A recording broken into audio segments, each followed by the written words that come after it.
Again, YouTube, I am light. Today, we have another pretty heavy subject. Second video in, let's get right into it. Black Lives Matter. They do. It shouldn't be a controversial statement, but to so many Americans, it surely seems to be that. So many people, when they hear Black Lives Matter, associate it with some radical extremist group, right? I'm sure you've seen this somewhere on Twitter, somewhere in the news media, somewhere on any social media. There's always been people who, for years now, have been associating it with almost, you would think, a domestic terrorism group. And they say they're anti-freedom of speech, and they're this, and they're that. And the reality is, they've been one of the most effective freedom of speech campaigns in American history. They have been nothing but absolutely progressive with their policy agenda, which is why I don't understand anyone, especially now, anyone on the left who supposedly doesn't support them for their made up reasons at this point. Because I'll give you the facts here today. And in 2020, if you still don't support Black Lives Matter, there's a little something wrong with you. So, let's start off where I began on this movement. The first I had heard of this movement, I believe, was in 2015. And my first impression of them was not that great. Because my first impression of them was them storming on Bernie Sanders giving a speech, who's obviously one of the most progressive candidates of anything in so long. I got into that yesterday. So long. He has amazing policy agendas that help all communities, including the black community specifically. And they had stormed onto the stage for some reasons. I don't know. But here's the thing. Not only does that specific event, which is basically all I had to say, I don't know, I don't really like them that much. That's all I had. I was just uninformed. That's all I had. No one had explained to me the history of the movement. No one explained to me exactly when and where the movement came from. So I saw them storming my favorite candidate, and I got salty. And that's all I had to dislike them over. But over the past few years, it has become abundantly clear that this is not some crazy group of people. This is not some radical, extremist group of people either. Not an anti-freedom of speech movement. Some would say a pro-violence movement, not a pro-violence movement. It's actually ironic that that's the almost a polar opposite of their purpose. And the more and more I look into these things, and the more and more I see what they're protesting, I mean, like I said earlier, there's something wrong with you if at this point you still can't say Black Lives Matter. Well, yeah, of course they matter, but I don't support the movement. That's why I don't say. Bullshit. Bullshit. That's an excuse to ignore mounting data to the contrary of your little movement critiques, mounting data over what they're protesting. We're about to get into that. And it is an excuse, honestly, basically the only excuse you could use for saying this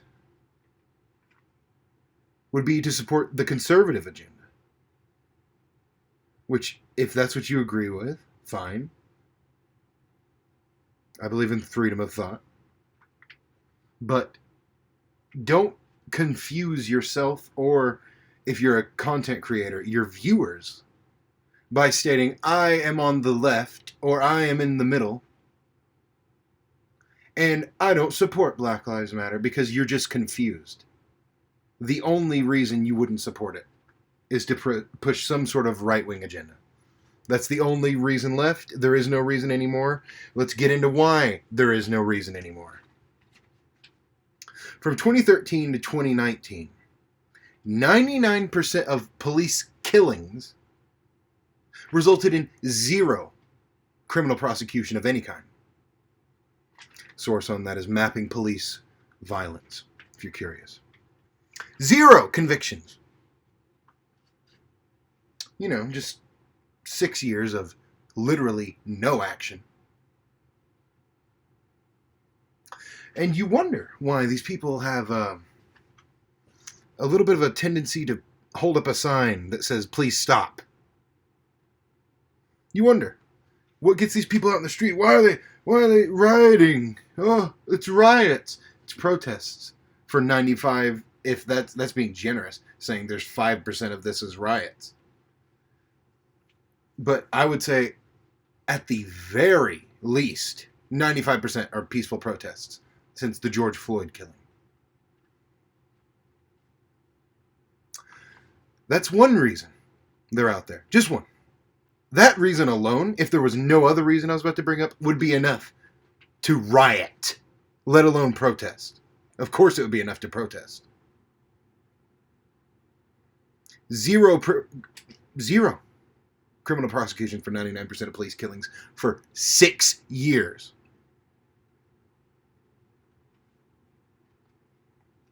Let's get into another statistic here.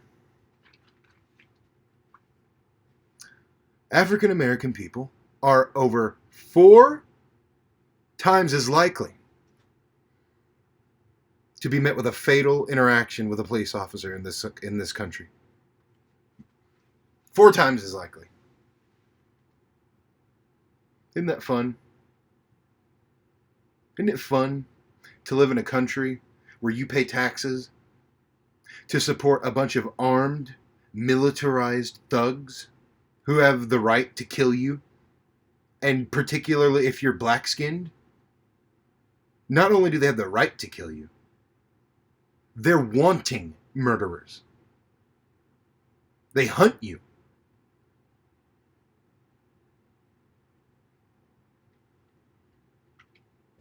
Why are people rioting?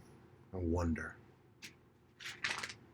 Let's get into the official Black Lives Matter radical agenda. We're going to go over these one by one and discuss them each. So starting with number 1, this is the official Black Lives Matter platform as stated on their website. End the war on black people. Now, some people would like to misconstrue this as, oh, you're hyper-focused on race. You're the one being racist. And the war on black people, well, what about white people? And what about Mexican people? And what about Asian people? If you notice, they haven't addressed anything. They just started obfuscating and vaguing every single smoke and mirrors, every single point that you could get through with a discussion with somebody. This happens all the time on Fox News, specifically. All the time. Almost any time this policy agenda would be brought up. And you wonder why they have to go outside and hold signs to try to get a conversation started.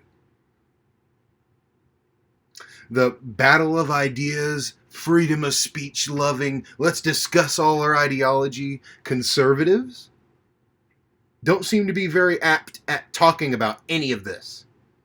They seem to want to run away from it at any opportunity they have, to never address a single problem in this country because it's great, it's good enough, shh, don't talk about it, it's good.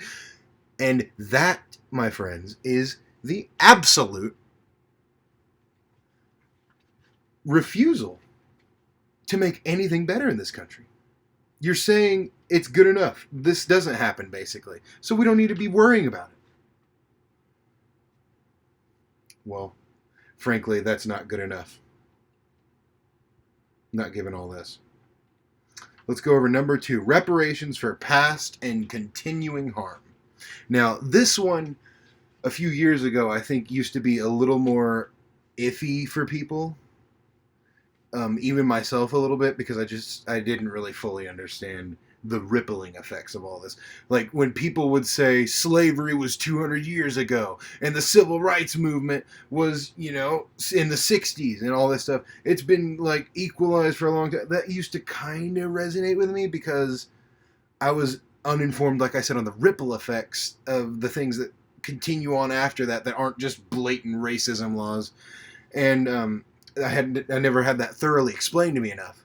Now that I have, the idea that you can just reduce all of African Americans' problems to slavery, specifically that one, I mean, first of all, slavery ended 200 years ago. But there's still slavery happening to this day. It's called the prison industrial complex, where they make, and who's primarily in prison because of these cops, black people. So they make primarily black people and other minority groups work all day as firefighters, as community cleaners, as all sorts of things for $1 a day. What can you even buy anymore with $1? And this isn't still a giant form of slavery happening right in our backyards? So I'm not buying your reductionist argument to slavery's ended, it's all okay now. It's clearly, obviously, blatantly fucking not. Let's move on. 3, divestment from the institutions that criminalize, cage, and harm black people, and investment in the education, health, and safety of black people. Now, this one is just a no-brainer to me. This one is, if you don't agree with this, then you just don't even understand how policy and how government and how governing works in this country. This is the most milquetoast, honestly, to me. This doesn't even go far enough. Divest from institutions that criminalize, cage, and harm black people. Duh. Most of you are probably, what do you mean criminalize, cage, and harm black people? They commit a crime and then they do the time, right? That's not what happens anymore. Or maybe ever, for that matter. They will literally jail you after arresting you when you didn't commit a crime. They will jail you through a system called bail, especially, before there's been a trial, before any evidence has been accumulated. Take you away from your family, like the kids in cages at the border. That whole crisis.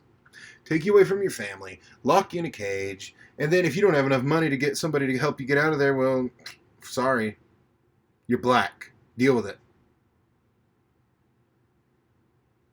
It makes me sick.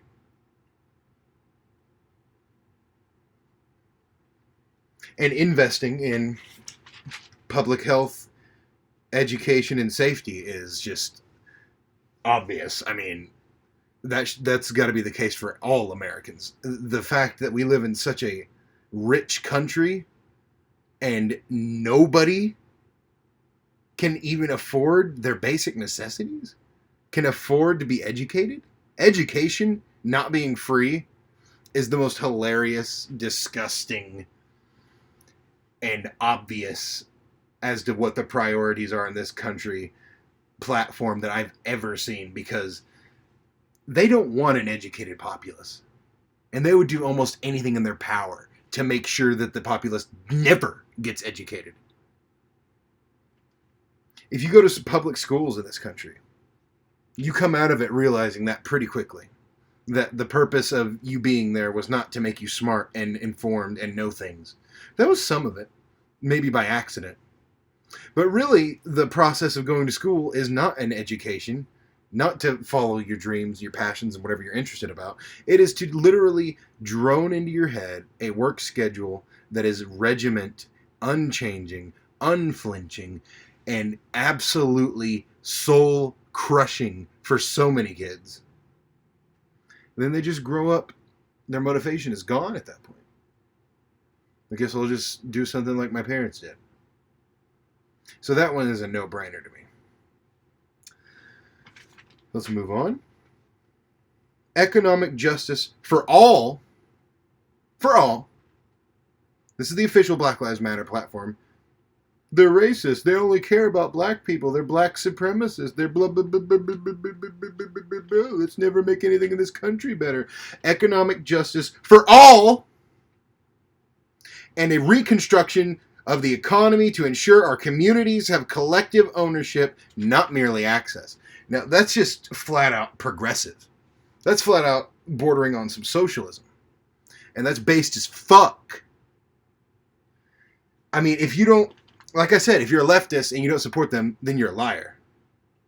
Because this is a flat out leftist movement. It's one of the biggest progressive movements in American history.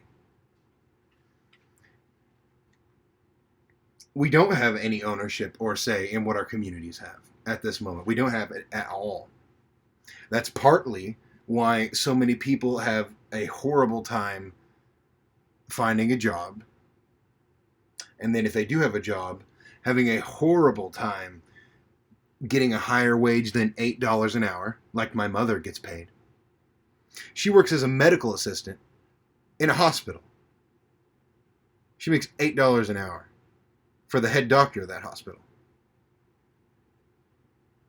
There's no negotiations to be had on the wages. So that has to be changed.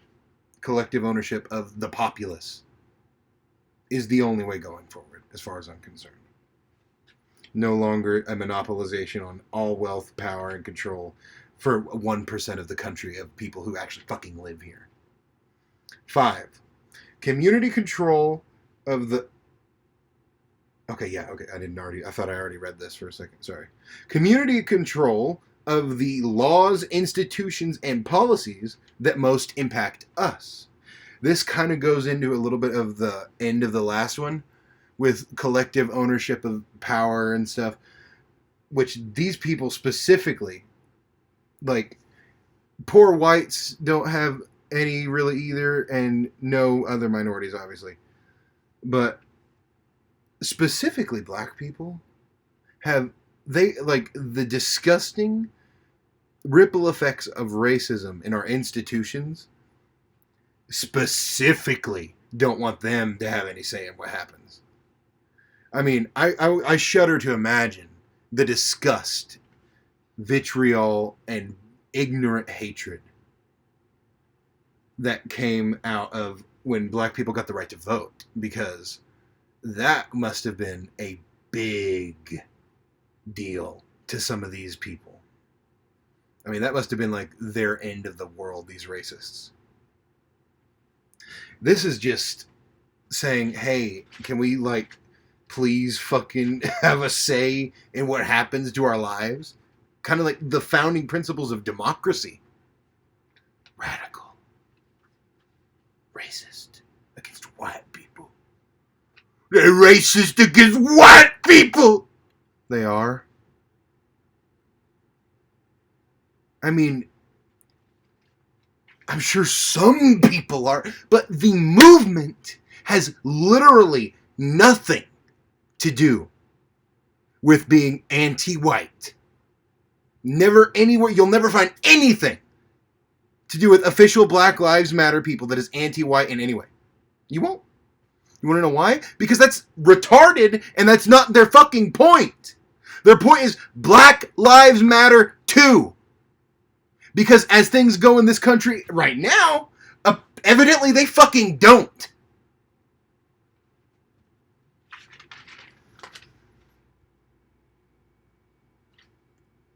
independent black political power and black self-determination in all areas of society. Now, this is a really good one. This is basically a policy stating that stating to help individual black people get out of the ruts that they're fucking chained in from birth in this horrifying country that never fixes any neighborhoods, that never fucking offers any economic justice to these fucking poor communities, that never gives a flying fuck what happens to anyone that doesn't make $1 million a day. I was going to say a year, but they probably don't even care about those people anymore. So I really vibe with that one a lot. I vibe with anything to help individual people attain their power in this country, because it's supposed to be in the hands of individual American citizens. It's not, all the power and control is not supposed to be in the hands of 15 people that work at a corporation and 15 other buddies of theirs, because they're the real leaders here, that is in Congress. Okay, that's not where the power was meant to be. So now we're going to move on from the official Black Lives Matter platform to a Black Lives Matter endorsed platform from Campaign Zero. You may have heard of Campaign Zero. I'm not sure when they started, but I think it was fairly recently. And these are some clearly stated, very well laid out, just perfect police reform specifically options. And I don't disagree with anything here slightly at all. In fact, I think that this is one of the best police reform platforms that I've seen, period. So let's get going here. Number 1, end broken windows policing. Now, these are all pretty self-explanatory, but that one specifically is.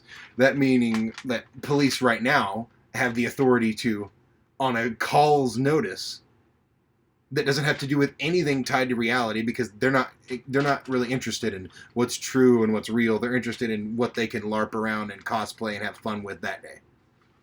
So this one's stating, no more fucking swatting people, basically.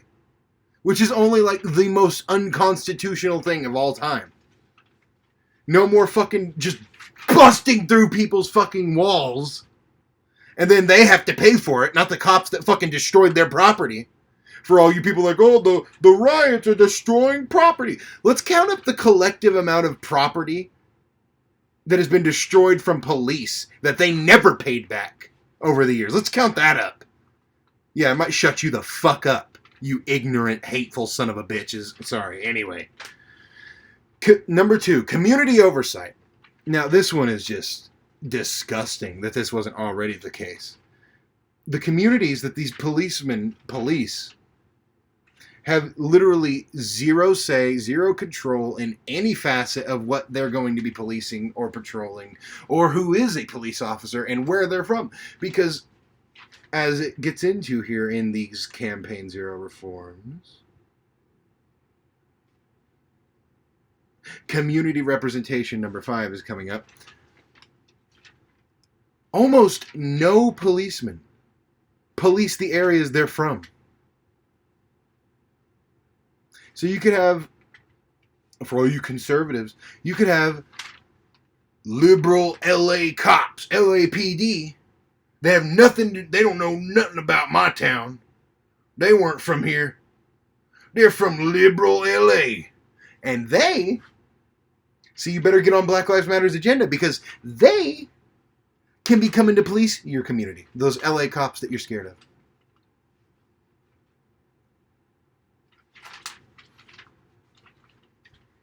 People that have no idea what your area is, what your place was about, what it's been through, what it's going forward to be. They get to come over there and bust through your window and tase you and throw you down, shoot your wife if she says something, shoot the dog no matter what. They get to do that. Okay, now I skipped one when I went over community representation, so. Limit use of force. No fucking shit.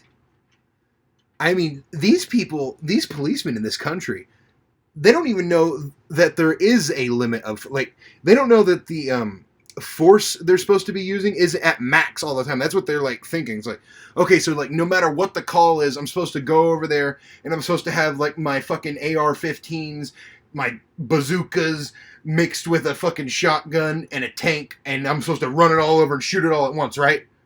Right, I'm supposed to do that when there was a parking ticket, right? Like, what the fuck is that? Get on the ground, boy! Get on the ground! What's wrong, buddy? Why are you so wound up?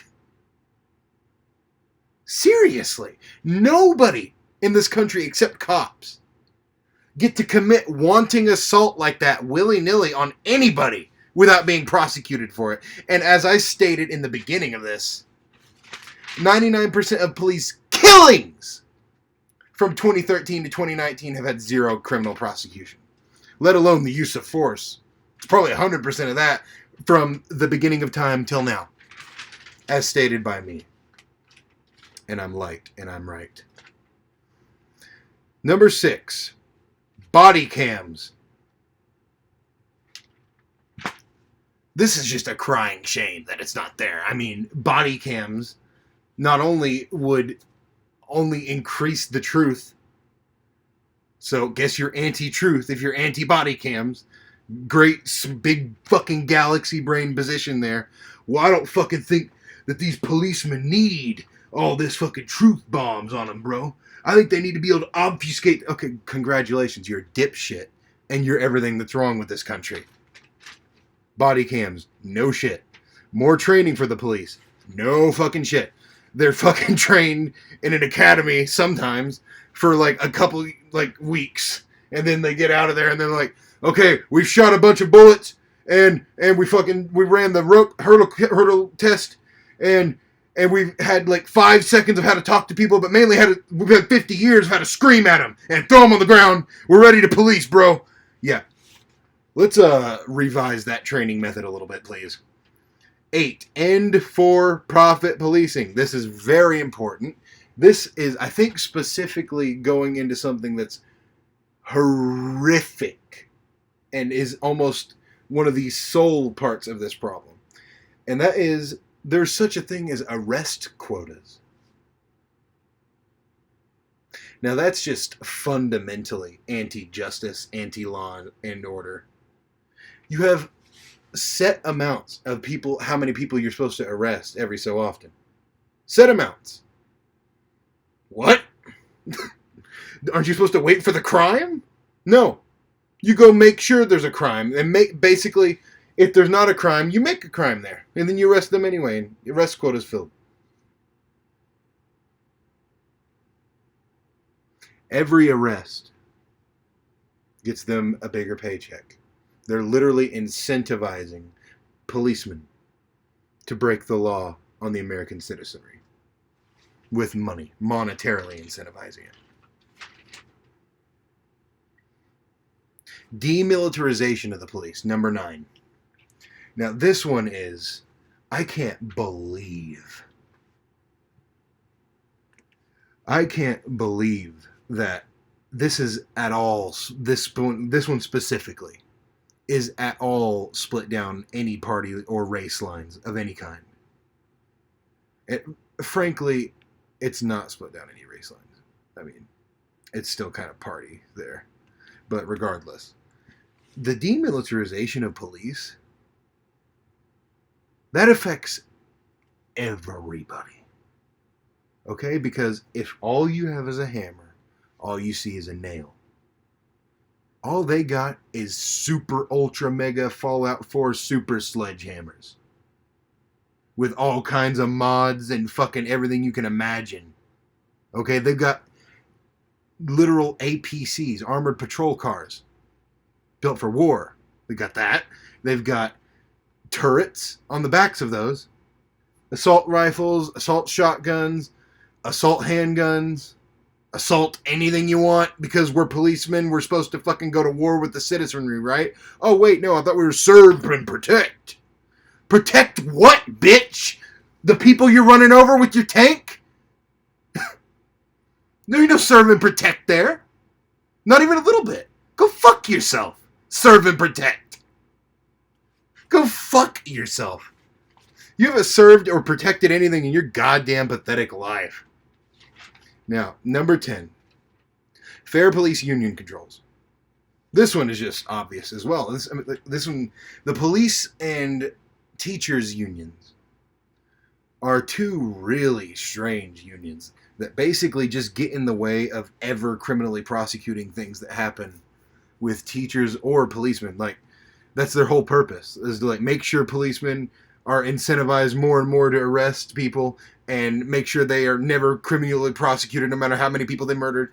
And with teachers, like if there's fucking horrible teachers that just basically say, I hate teaching, I refuse to teach these kids, and then the kids fail the class forever and ever and ever, they won't fire the teacher, they'll just relocate the teachers somewhere else in the state, in the country. That's what they do at the police unions too. They won't fucking get rid of the cops. They'll send the LA cops from earlier to your communities in the South that you're all scared of the liberals and shit. That's what these two particular... Now, I love unions. Worker unions are great. But as these two stand here, that's what their main functions are. The teachers' unions obviously don't help them with getting paid. I mean, like, teachers are one of the lowest paid jobs in this country, sadly enough. Now, what does all this mean? Well, it means you're an idiot if you don't support Black Lives Matter, because there's all the reasons in the world, and I didn't go over half of them. But this can't be a 2-day long video. There's all the reasons in the world to support them, and unless you're real fucking salty about that Bernie Sanders thing, like I said at the beginning, there's no reason not to. So you're an idiot, like I said, is what this means if you don't support them. Black lives do matter. Guess who also doesn't support them? The President of the United States. Obviously, because I don't think he's had a good idea yet, has he?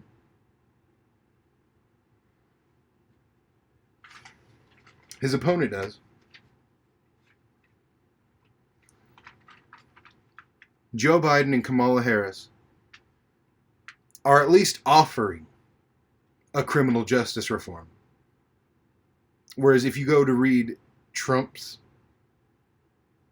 reform, it's a joke.